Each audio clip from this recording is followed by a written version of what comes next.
ॐ गणानां त्वा गणपतिगुं हवामहे कविं कवीनामुपमश्रवस्तमं ज्येष्ठराजं ब्रह्मणां ब्रह्मणस्पत आनः शृण्वन्नोतिभिः सीदसादनम् ॐ महागणपतये नमः। ॐ भद्रं कर्णेभिः शृणुयाम देवाः भद्रं पश्येमाक्षभिर्यजत्राः स्थिरैरङ्गैः स्तुष्टुवागुंसस्तनूभिः व्यशेम देवहितं यदायुः स्वस्ति न इन्द्रो वृद्धश्रवाः स्वस्ति नः पूषा विश्ववेदाः स्वस्ति नस्तार्क्ष्यो अरिष्टनेमिः स्वस्ति नो बृहस्पतिर्दधातु ओम शांति शांति शांति। ओम नमस्ते गणपतये त्वमेव प्रत्यक्षं तत्त्वमसि त्वमेव केवलं कर्तासि त्वमेव केवलं धर्तासि त्वमेव केवलं हर्तासि त्वमेव सर्वं खल्विदं ब्रह्मासि त्वं साक्षादात्मासि नित्यम्। We were looking at the first section of Ganapati Atharva Shirsha Upanishad. So the Upanishad starts with Om Namaste Ganapataye. Here Om is not a Mangalavachi, but it is a Pratika for Ganesha. It's a sound symbol, or it is a word which is indicating Ganesha both as Param Brahma, because Om itself is the word which really indicates to us this Param Brahma, or Brahman as Jagat Karanam, Ishvara, or some people say Om can be used to mean both Sagunam Brahma and Nirgunam Brahma, like that also it is said. But Brahman, the all-knowing, all-pervasive, all-powerful, like that everything all. So this Om denotes that Brahman, and Ganesha is Omkara Swarupa. Ganesha has always been looked upon as the one who symbolizes Omkara, or who is a manifestation of Omkara. That we even saw, I showed you even a diagram, a figure, where how Ganesha's body itself, this Omkara we can see, correct? Particularly if you see it in a side angle with the ear of the elephant face, etc. So Ganesha has always been looked upon as Omkara Swarupa. That's why this Om, it starts with Om, the Upanishad itself. And Namaha to this Ganesha, who is Ganapati. So Gana means a samuha, a community, a group. So here Gana, community of whom? Means all the devas, we can say. All the devas, or even some people say even Brahma, Vishnu, Shiva are also Gana only for Ganapati. That way also those who are Ganapati Bhaktas or Ganapatyam, like this, we have in the Shanmatha, this Ganapatyam is also one of the Shanmatha. So those who take Ganapati as their Ishta Devata, for them Ganapati is everything, and Ganapati is the leader or the Lord of all the Devas, including Brahma, Vishnu, Shiva. So that's how they look at Ganapati. We already saw different stories of how Ganapati came into being and how Ganapati had this elephant head, correct?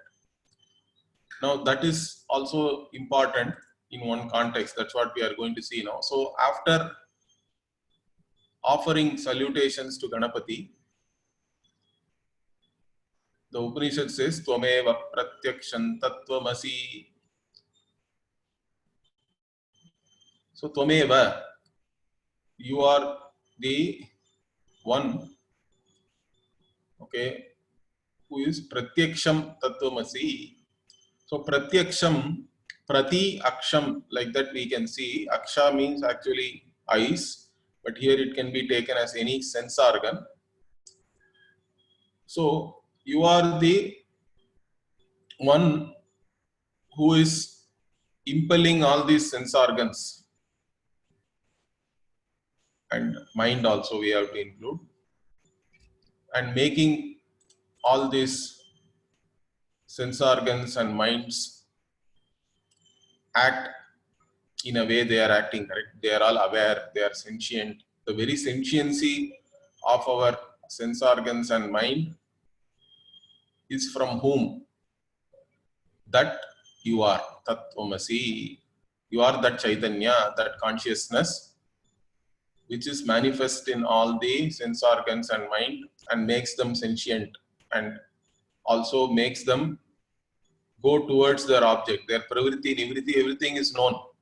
Only the consciousness knows whether a sense organ is really working or not, correct? See, that is why it is a certain ignorance only, correct? When we identify ourselves with our sense organs and say that I am deaf, I am blind and all that, it's not you are blind. You are the one who knows that the sense organ is not working or whether it works. You are that consciousness which knows, which is always knowing only, correct? The consciousness is something which is always aware. Its ability to know never goes away. If nothing is there, then you still know there is nothing to be known, or I did not know anything. So that is the consciousness we are talking about. This consciousness only is revealed even by Upanishads. Even Bhashyakara, Shankara, Adi Shankara also says, he says that Drishte drashtaram, like that. Or in the Upanishad, even more detailed is there. Shrotrasya shrotram, manaso manaha, vachoha vacham, sau pranasya pranaha. So he is the ear of the ear, eye of the eye, mind of the mind, prana of the prana. Means what? Only this Chaitanyam is giving existence to everything and making things what they are really. But we confuse the qualities of these objects and superimpose them on ourselves and then suffer. So when you say, I am blind, the blindness is there in the Chaitanya, in the eyes, in the sense organ, not in the Chaitanyam. Chaitanya is still seeing in the sense that it is the one which knows that the sense organ is not working. So that is why one of the first analysis or vichara we do is what? We always do a vichara or analysis. When we come to study Vedanta, first thing you have to learn to discriminate is between self and not self. What is self? What is I? What is not I? This has to be very clear. Now here there is a very simple principle, correct? Whatever I know is a known object, correct? Whatever I know, whatever I see, whatever I know is not I. That's all is the principle. Now, can we apply this principle and get some clarity with reference to ourselves? Whatever I know is not I. I am only the knower of that, correct? The known object can never be the knower. The subject can never be the object. That's all. It is very simple thing. So can we apply that now? So application of that is very simple. This laptop is not me. Why? Because I am knowing this laptop as an object. This laptop is there here. I know this laptop, so I am not this laptop. So no confusion. Next, this cloth is not me. I know this cloth. This cloth is there. I am even wearing it on top of my body. I am not this cloth. Cloth is an object. Until here, there is no confusion for anybody. But as soon as it comes to the body, confusion starts. Physical body onwards. I know this body, correct? I know this has nails, fingers, whatever, bones, muscles. But then I know the body. I can see it, I can feel it. But still I take it as I. This is where the confusion starts. Whatever you know is not you. It is not I. Whatever I know is not I. It's only an object of knowledge. It's an object of consciousness. I know the body, so I am not the body, and the qualities of the body are not my qualities. Is that clear? So, a very simple thing. But it is not that simple also, because the conditioning is that all the time we have done vyavahara, we have done transactions, we have been living a life in this world, taking the body as I. So that confusion, that mixing up goes a long way. Okay, not only this lifetime, many lifetimes. So to overcome that is not simple, but you can apply this simple analysis, and you have to keep recollecting that. Any insight has to be repeated till the insight now becomes natural to you. Till now, naturally, you have been thinking you are the body. But I know my body, therefore, I cannot be the body. I know I am hungry, therefore, hunger is not in me, because I know it. I know I am thirsty. I know the thirst, means thirst is not in me, because I know it as an object of my knowledge. I know all my thoughts. I know my emotions. So even thoughts are all in the mind. Emotions are in mind, but many times people don't have the objectivity to see their own emotions for what they are. Objectively, you are not able to look at the emotion. Emotions overpower people. That mixing up is so strong at that level. In fact, my Guru Pujya Swamiji used to go one step further.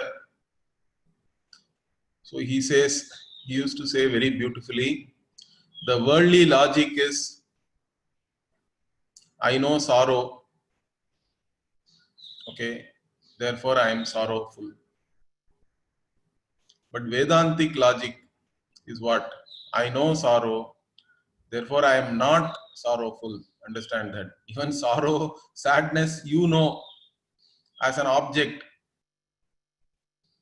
Therefore you are not sorrowful. You are Chaitanyam only. You are consciousness which knows whatever may be the mood of your mind, emotions in your mind. Everything is known to you. It becomes evident to you. You are the consciousness for which everything becomes evident. You can never know yourself as an object. That is the point here. You know everything, but you are always the subject. You are the eternal subject But then how do I know that I exist? How do I know means you don't have to know yourself as an object. You don't have to use any means of knowledge to know yourself. That's why you are self-revealing and self-existent reality. All other things I have to use a means of knowledge like a sense organ or inference, whatever, different means of knowledge. Myself as a knower is implicit in every knowledge. The knower has to be there already. And knower's existence need not be known through any means of knowledge. That's what we call Swatasiddhaha, Swaprakashaha, Swayam Jyotihi, self-revealing, self-existent Chaitanyam. So in every cognition, I am the invariable. I am, in fact, is the invariable. So when you see the laptop consciousness is. When you see the cloth consciousness is. When you see your body consciousness is. When you see your prana in terms of physiological processes, thirst, hunger consciousness is, thirst consciousness is. When you see your own thoughts, emotions, thoughts consciousness is, emotion consciousness is. Even when you see sorrow, sadness, sorrow consciousness is, sadness consciousness is. This consciousness is the invariable in each and every cognition, which we miss in fact. We are so much enamored by the object of knowledge, we miss the obvious and take it for granted. Unless you come and study Vedanta, you don't even analyze yourself who you are really. Am I the same which I think I am? That has to be analyzed always. So I am this consciousness, conscious being. This, in fact, you can arrive at this knowledge. You don't require even Vedanta or Veda for this. Anybody can arrive at this knowledge. Fundamentally, I am a conscious being. But where does Veda come and add something to this? So this conscious being, still there are doubts.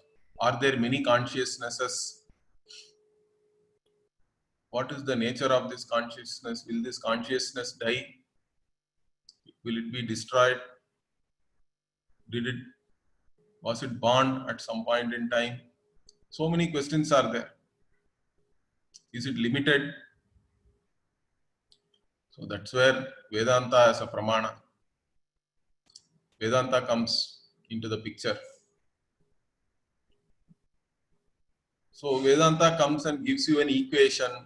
So one meaning of this Swameva Pratyaksham Tattvamasi I gave you, that you are that Chaitanyam, which is making each and every organ, sense organ, mind, all of them what they are, correct?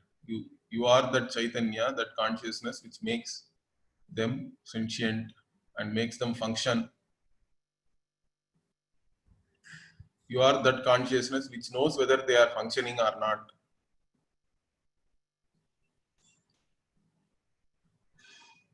But another meaning for this is you are pratyaksham here means can be seen as directly the manifestation, direct manifestation, pratyaksham. We can know, we can see what Tattvamasi. Tattvamasi can be taken as an equation in itself. So Ganesha is the representation, direct representation or manifestation of this Tattvamasi equation. How? We will come to that. But Tattvamasi itself as an equation, what does it mean? Because this Tattvamasi appears 9 times in the 6th chapter of Chandogya Upanishad, where Shvetaketu is the son of Uddalaka. Shvetaketu is taught this truth, this equation. So the Upanishad itself starts the teaching saying that Sadeva Somya idam agre asid ekameva advitiyam, like that. And then it says that Sat is Satyam, and that Sat Vastu only you are, this Atma. Atma Tattvamasi, like that it is there. So Sadeva Saumya idam agre asit means what? There this existence alone was there, Sadvastu. Even before all this manifest world which we are cognizing, this manifest world with various objects in it, differentiated into so many different things. When this manifest world was unmanifest and undifferentiated, what was there means existence alone, Sat alone was there, Sadvastu, Ekameva Advitiyam, it alone, one and only, without a second, no differentiation, no manifestation of anything. Everything is there potentially, but no manifestation. That Sadvastu alone was there. And later on, that Sadvastu is the Karana.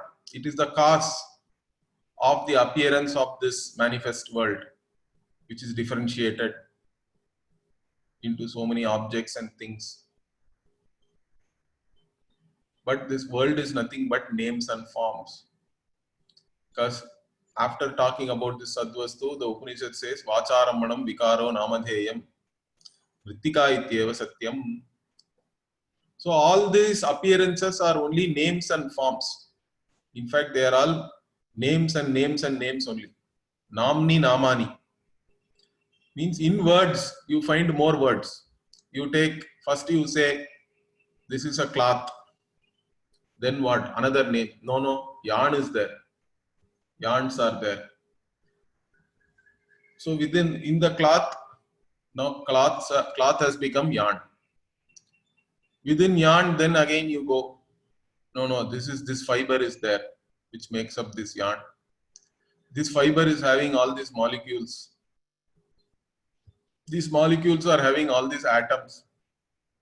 These atoms are having all these protons, neutrons, electrons, and so on and so forth. Okay. So names and names and names. And where do we end? You have to end with the observer. Okay. So it will go back to Chaitanya only, consciousness. So all this you see here is nothing but names and forms. The reality, the very existence of all these things is only that Sadvastu, that one and only, without a second. So even when all these things are appearing, it doesn't change the nature of that Sadvastu. It still remains the same. Like even the clay is still clay, the gold is still gold. Whether you have made it into a bangle or a chain or a ring, gold is gold. The pawnbroker, you go to get some loan in some emergency with your gold chain or gold bangle, all your gold jewelry. For that person, it doesn't matter what your jewelry is. The pawnbroker is a jnani. Pawnbroker sees only gold. Correct? The weight of the jewelry is the weight of the gold. If you touch any of the jewelry, you are touching gold. In fact, gold alone is really there. All jewelry are simply names and forms. Even while these names and forms were not there, gold is there. Even when the names and forms are there, gold is there. Even when these names and forms become something else, they resolve back into the gold, gold will be there. Gold alone is Satyam. These are all only names and forms. Like that, Sadvastu alone is there, that is Satyam. All that is appearing here as names and forms, these are all Mithya. Sadvastu alone is Satyam. Satyam here means Trikale api tishtati, that which is there always without changing its nature. Yad rupena yen nishchitam bhavati, tad rupena tanna vyabhicharati iti Satyam. Like that Bhashyakara in Taittiriya Bhashya, he gives a definition. So in whichever way you have determined one vastu's nature, from that nature it never changes. It is always like that. Only that is Satyam, which remains as it is in all three periods of time. In fact, that which is not even subjected to time. That is the idea of that. Space and time are in which vastu. Okay, that is Satyam. And that Satyam is not separate from your Atma, yourself. That Sadvastu only is yourself. Because that Satyam is also Jnanam. So when we say Satyam and explain to you that existence which is beyond space-time, because normally existence means Sat means existence, but existence we always understand as something in space-time. Anything which exists in space-time is all temporary. It will go along with the space-time itself. But the existence we are talking about transcends space-time. Space-time is in which existence, or which existence is giving its very existence to the space and time. That existence we are talking about.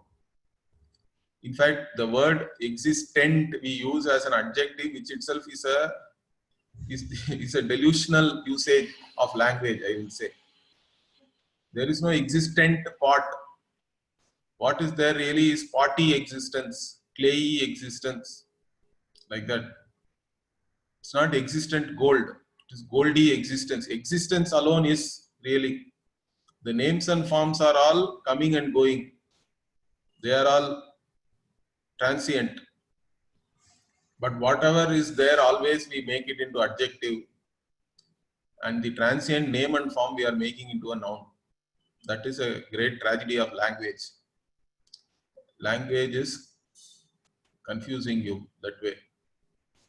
So this existence, is it just a existence? Jada, insentient? No. That vastu, which is the karana for everything which we see here, in which everything appears, is jnanam. It's not jadam. But jnanam means it is not knowing in the sense that it's an activity of knowing. It is knowing in the sense of consciousness, which is always there. Correct? The consciousness which is always there and to which everything becomes evident. If something is there, it will become evident. Even if nothing is there, that consciousness is still conscious only. Its nature never changes. That's why it is Satyam also. Satyam, Jnanam are all not different qualities of an object. These words are all revealing words, we say. They reveal the same thing. But different words have to be used because there are confusions, wrong notions which need to be resolved. So when we say Satyam, we establish that this vastu is free from space-time, but still it exists. When we say Jnanam, we establish that this vastu is of the nature of consciousness, but it is not knowing in the sense like knowing through some kind of a operation of your mind. It's not about knowledge in that sense. Its very nature is sentiency, consciousness, awareness. It's not some action. That is its very nature. And it is also anantam. It has no limitations. It is Even though so many things appear, all these things, their very existence is from this Satyam Jnanam only. This Vastu, which is Satyam and Jnanam, it is also Anantam because each and every object which you see, in fact, all these objects are there, they get their very existence only from this Vastu, Sadvastu. In fact, it is the meaning of all the words, and it is not the meaning of any one word. That's how we have to understand that, correct? Because it is, if it becomes the meaning of any one word, it will become limited. So it is not the meaning of any one word. Yato vacho nivartante. Upanishad, Taittiriya Upanishad beautifully says, Yato vacho nivartante, from which words return back. Why? Because it is not the meaning of any one word. This Vastu cannot be denoted by any one word. If it becomes the meaning of that word alone, then it will become limited. But it is the meaning of all words, in fact. Every word really means that only. That's why it is Ananta. Apraapya manasa saha, along with the mind also. The words cannot denote it. And mind cannot objectify it. In fact, due to which mind itself functions as mind. How can mind objectify that? It is that Chaitanya because of which mind is mind. Because of which eyes are eyes. Because of which ears are ears. Which knows whether your mind is functioning or not. Your sense organs are functioning or not. That Chaitanyam we are talking about. So that cannot be objectified by the mind. That's why mind also cannot objectify. Then does it mean I cannot know? If it is not the meaning of any word, if it cannot be objectified by the mind, what do I do? Is there anything like that? Means it is there, correct? That is yourself. The self cannot be objectified, it is always the eternal subject. That's how we started, correct? You are that self which cannot be objectified by the mind. You are that Chaitanyam. And you are not separate from the other Chaitanyam, which we talked about as the Jagat Karanam, the Sadvastu. There is only one Chaitanyam, Ekameva Advitiyam,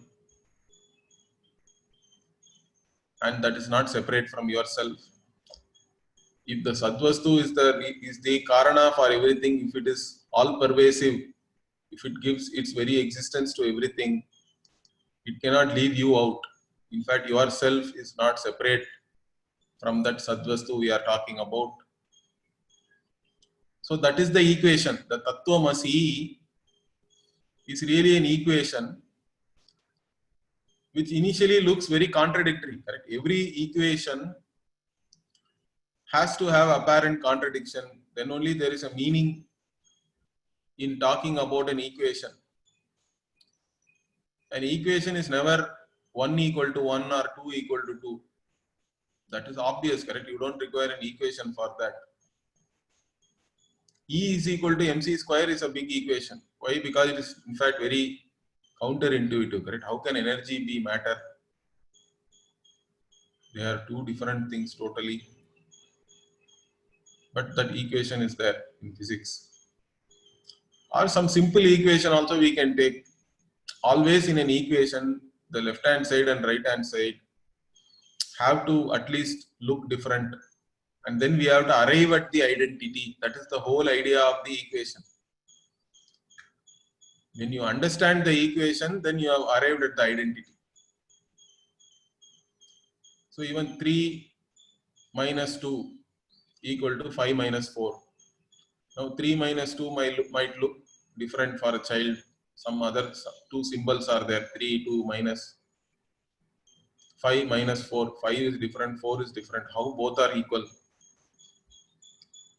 Means a teacher can show, put 3 things on the table, remove 2, 1 is there.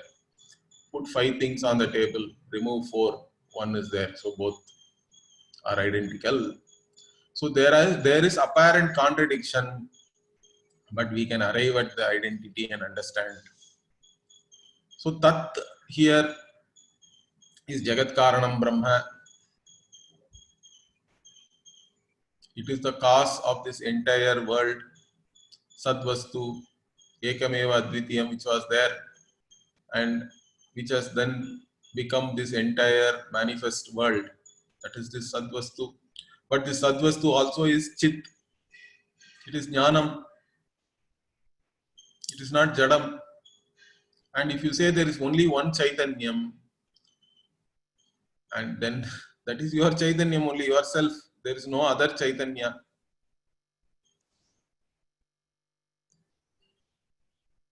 That's the things here. So it is easy to understand in one way. You are that Chaitanyam. Like even in a dream world, you create the entire dream world and become an individual in that also. Like that, you are doing Vyavahara here. You can take this as Ishvara's dream. But there is only one Chaitanya. Yourself is that Chaitanyam, that consciousness. There are no two consciousnesses. So this equation looks very contradictory because Tat Jagat Karanam is presented as all-knowing, all-pervasive, all-powerful. All glories belong to that, all wealth belong to that Ishvara as Jagat Karanam. So how can I be that? If you say you are that Jagat Karanam Ishvara, how can I be that Ishvara? I am small knowing. I have only little power, little knowledge. How can I be all knowing, all powerful, all pervasive Ishvara? I am only there in this body. So this is the confusion, or this is the apparent contradiction. So is the Veda then a valid means of knowledge? What is Veda saying? How can this be equal? Is it not contradicting my experience in the world, my perception? Whatever perceptual knowledge I gain, it only reinforces that I am not all the objects which I am seeing here. So perceptually, sense perception is only talking about Dvaita, duality or multiplicity. Is not the Veda coming and talking some nonsense?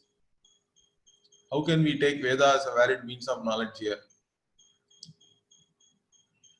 And you people also say that even if 100 Shrutis come and say fire is cold, we will not accept. So Veda cannot come and just like that say something which is all the time being negated by my sense perception. How can I understand this?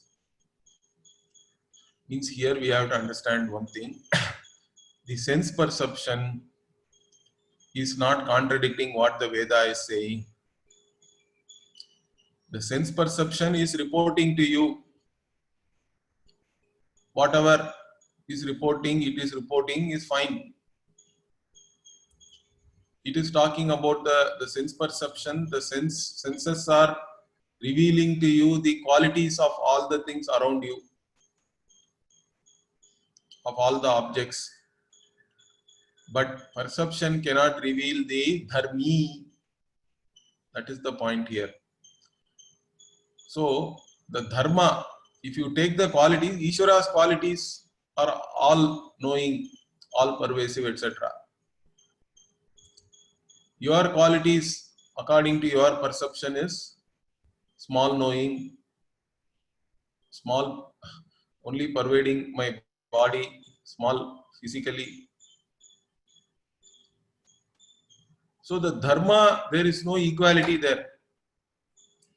That is the apparent contradiction. Then where is the equality? Where is the identity? So the identity is in the dharmi, the one who has these qualities.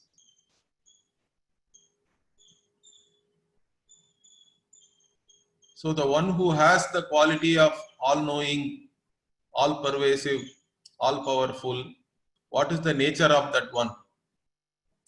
Satyam, Jnanam, Anantam, Anandam, all these words are used. Satyam, Jnanam, Anantam, Anandam. What about yourself? Aham asmi. I am, correct? I exist. Everybody knows about one's own existence. We don't have to use any means of knowledge. I told you. I am. Aham asmi. Then what? Sada bhami. All the time I know. Everything is becoming evident to me. Even if nothing is there, I know that I did not know anything.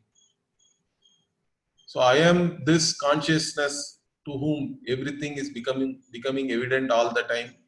And even if there is no space-time, I know that I did not know anything. In deep sleep, I did not know anything. The mind resolved, space-time resolved, but I was there, correct? I slept. So that I as a conscious being is invariable. I was baby. I was a young man. I am there now. I will be there. I am the waker. I was the dreamer. I was the sleeper when I did not know anything. But I know now that I slept well. This I is the invariable. It is the invariable in every cognition also.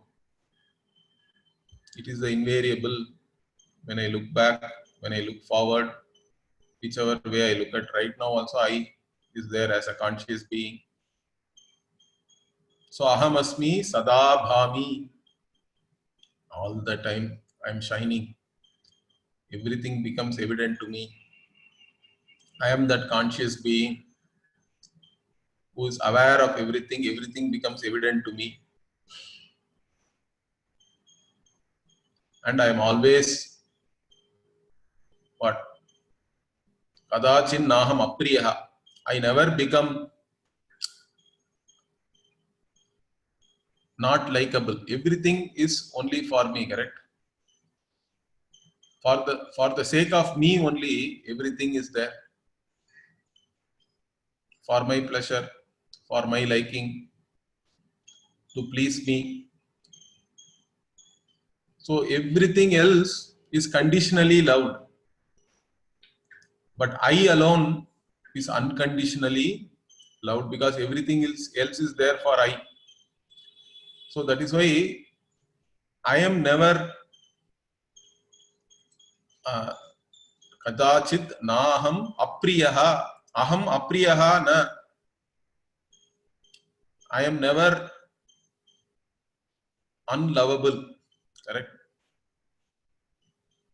Because everything is only for the sake of me. If I feel that somehow this life is not good enough, people even take away their lives. But there also the I, it is for their sake only. Even that is. So this I is never unlovable. It is the one which is unconditionally loved always. And that is why it has to be the source of all happiness, correct? Whichever is unconditionally loved. Even whatever is conditionally loved, you think it is a source of happiness, joy and all that.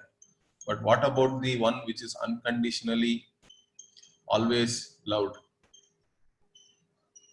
That is the source of all happiness. And therefore I am Ananda Swarupaha, I am Ananda. Also Ananda means here, that which is always loved means that should not have any lack. That alone can be loved. Something which is wanting can never be loved.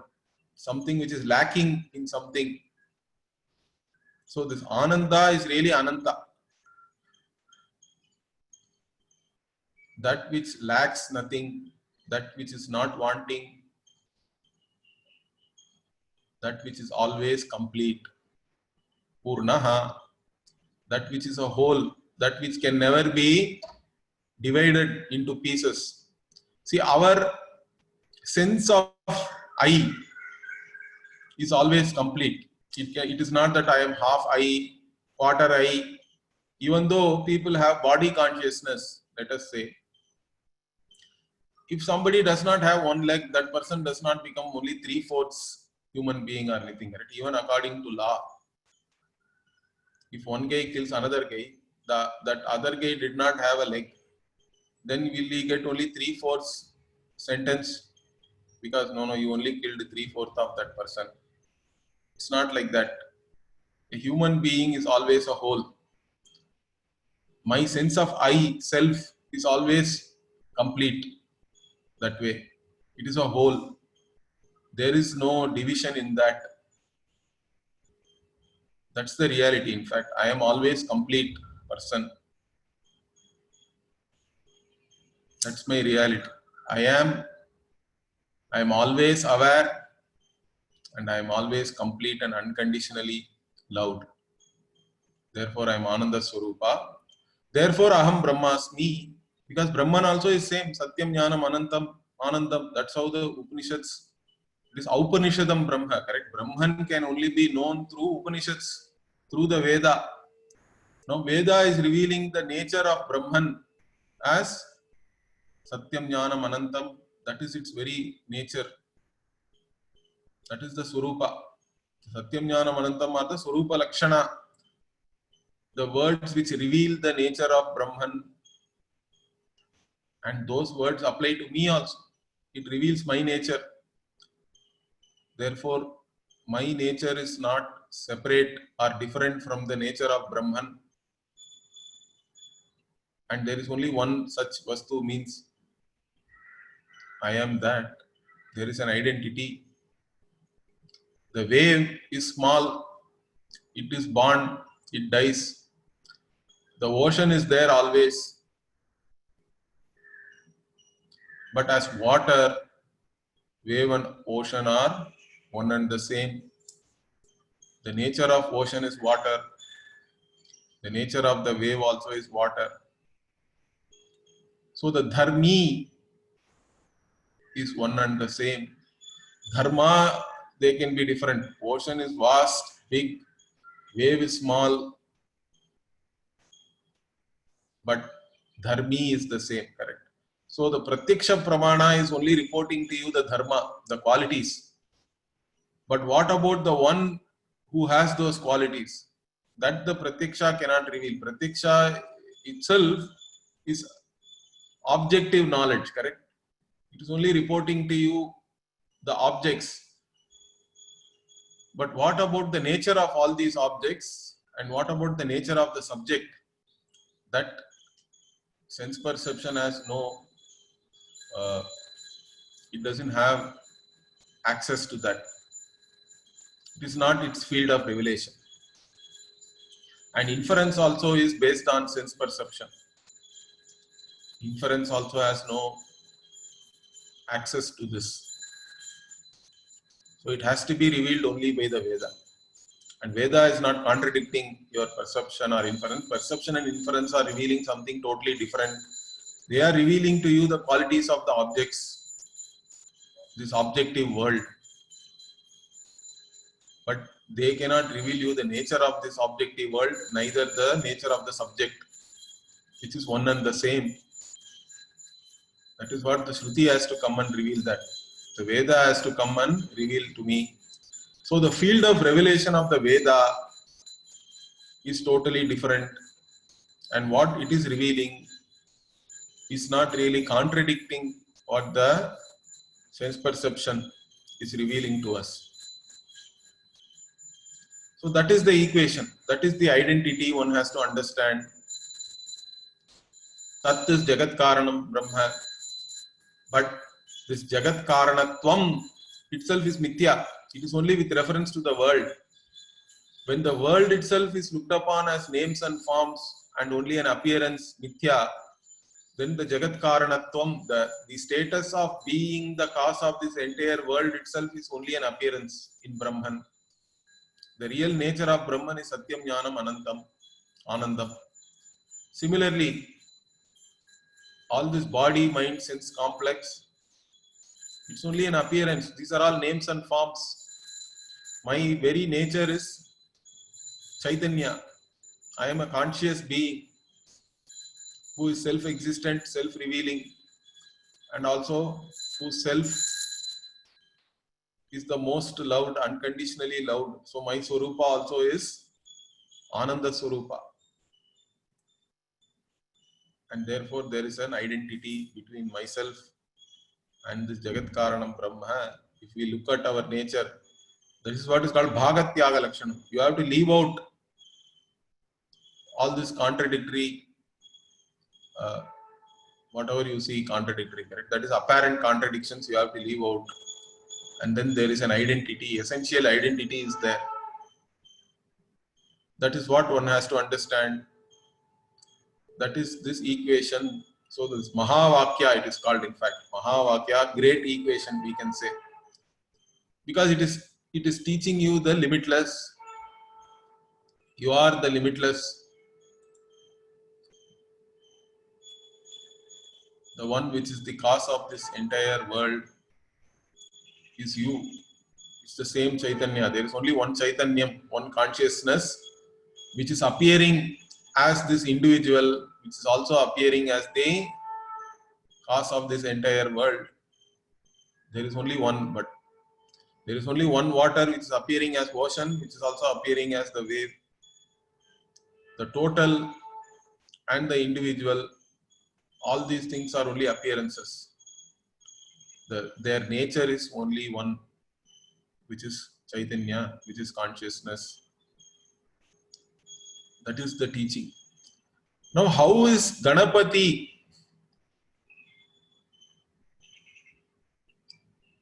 How is Ganapati a representation of this teaching? Ganapati alone is a representation of this teaching. Like that one commentator argues, not other devatas are not really a representation of this teaching. Ganapati alone is Omkara Swarupa and also a visible representation of this teaching. Therefore, Ganapati Upasana is the best. Like that, a Ganapati Bhakta is arguing. So what is the reason he gives? He says, Ganapati is Gajavaktra, correct? Gaja means elephant. So he has elephant head, human body. So here, this elephant, Gajaha, so how do they look at this Gajaha? So our people are very inventive in giving all these etymologies. See, even Guru Purnima is tomorrow. So Guru also we say Rukaras Tvandhakaro Vai Rukaras Tan Nivartakaha. So Andhakara Nirodhitvat Guru Rityabhidiyate. So Gu means Andhakara. I don't know, really in none of the dictionary we have Gu as Andhakara, but that is the traditional understanding. So Gu means darkness. Ru means the one which removes that darkness. And Guru is the one who removes our ignorance, self-ignorance.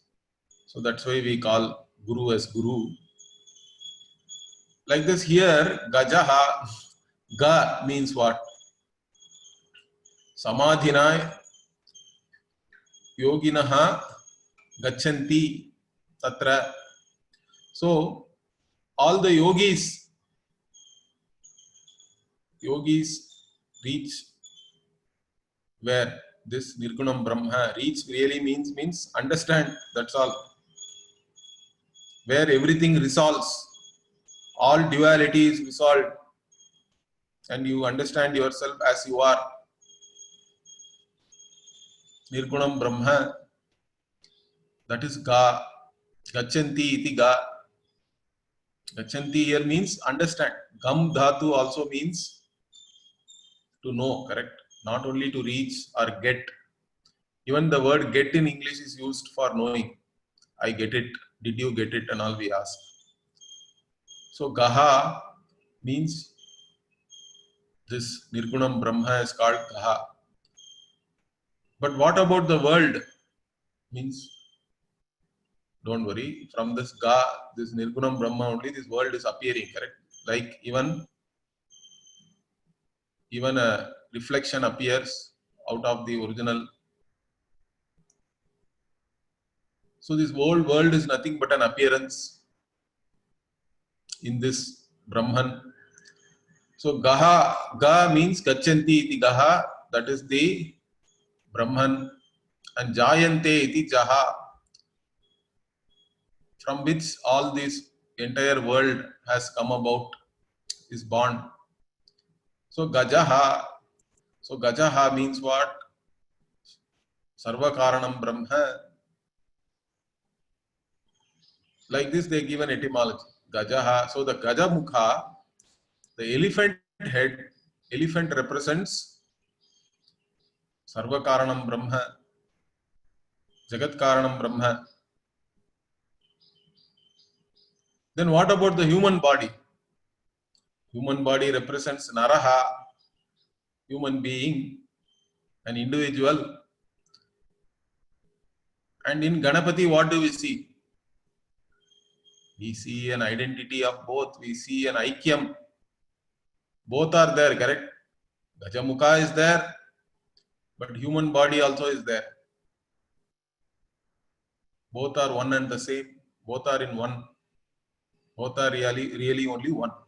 So when you see Ganapati, Ganapati's very form is a representation of this Tattvamasi equation. The elephant head really means Sarva Karanam Brahma. The human body represents the individual Jiva, and Jiva and Brahman are one and the same. There is an identity, and the Ganapati form, Gajanana form, is a representation of this equation. You are the only Devata who is a direct representation of this teaching. Tvameva Pratyaksham Tattvamasi. Like this, whenever I look at you, this teaching alone I am seeing. In fact, that's what you have to see. As a student of Vedanta, for us Ganapati is the visual representation of Tattvamasi, this teaching.